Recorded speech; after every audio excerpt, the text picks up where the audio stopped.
Hi there. My name is Hannah Epley, and I'm the Interim Associate State 4-H Leader and the 4-H Camping and Older Youth Specialist for the Ohio 4-H program. Today we're going to talk about the thinking and problem solving and what that looks like in the 4-H camp setting. So this is one of the 15 competencies that we focus on when we do our counselor training.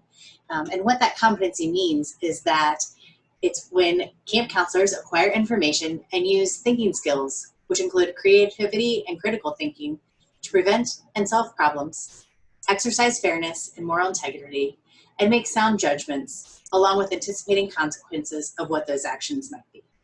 So today we're going to focus on using our thinking skills and making sound judgments, anticipating consequences of actions. So what I want you to record is I want you to think about what are the critical times in the camp schedule when injuries are most likely to occur. Just to kind of give you a heads up, so we're going to pause here. I want you to pause here in just a moment.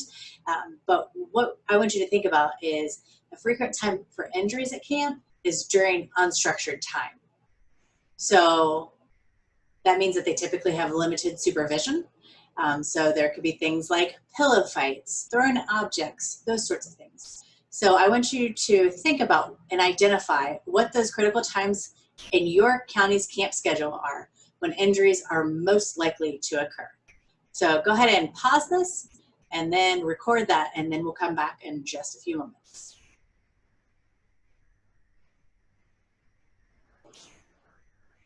Okay, so how did you do? Let's see. So some of those things that I came up with from knowing some camp schedules, they may or may not be the same things that you came up with, are things like free time. What's happening with your campers during free time? What's happening before, during, and after meals? When the campers might be 5 minutes or so early, or you have a little bit of downtime between activities. What about right before lights out? So everybody's showered, they're getting ready for bed, those sorts of things. So what does it look like then? That could be a potential critical time too. Same in reverse of getting ready in the morning. So again, campers are getting ready. They don't really have any structure of what to do other than get themselves dressed. But that might be a time also.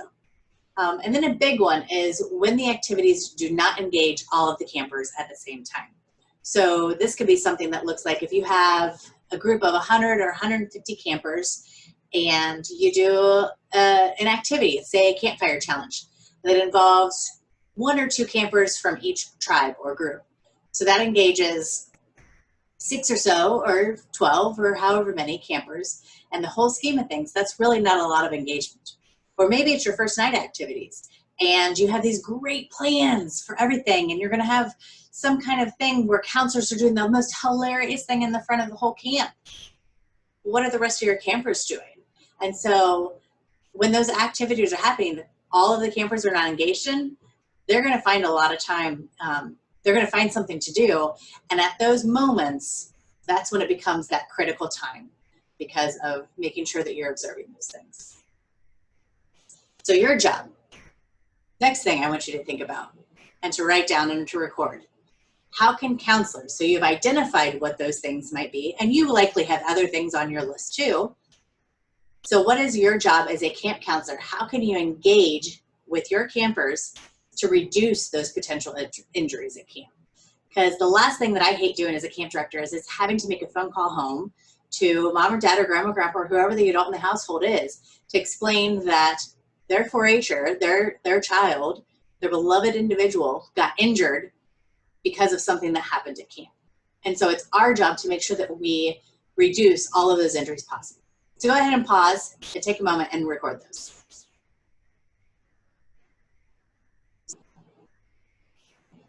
All right, how do we do?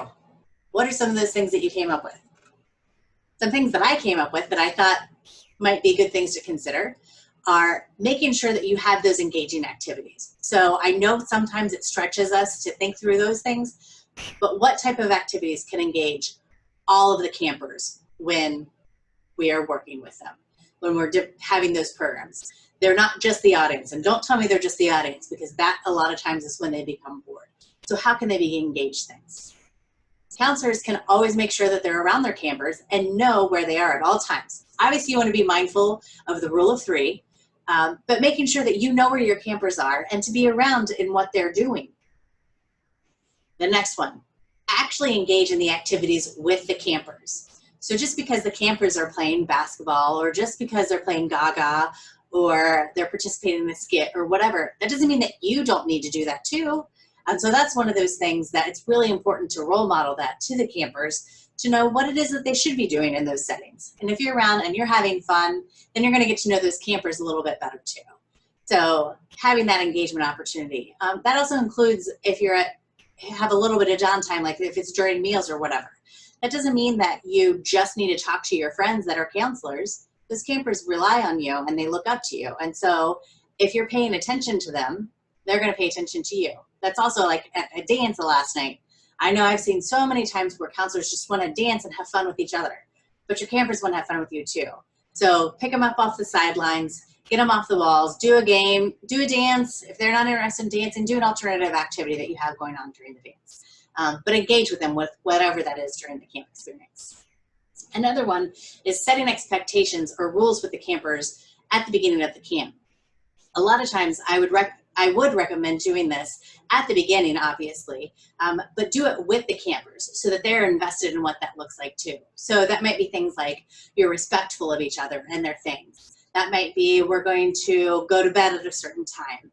That might mean we're going to hold each other accountable for being nice or whatever that is. But set those expectations ahead of time to make sure that everybody stays safe in that environment.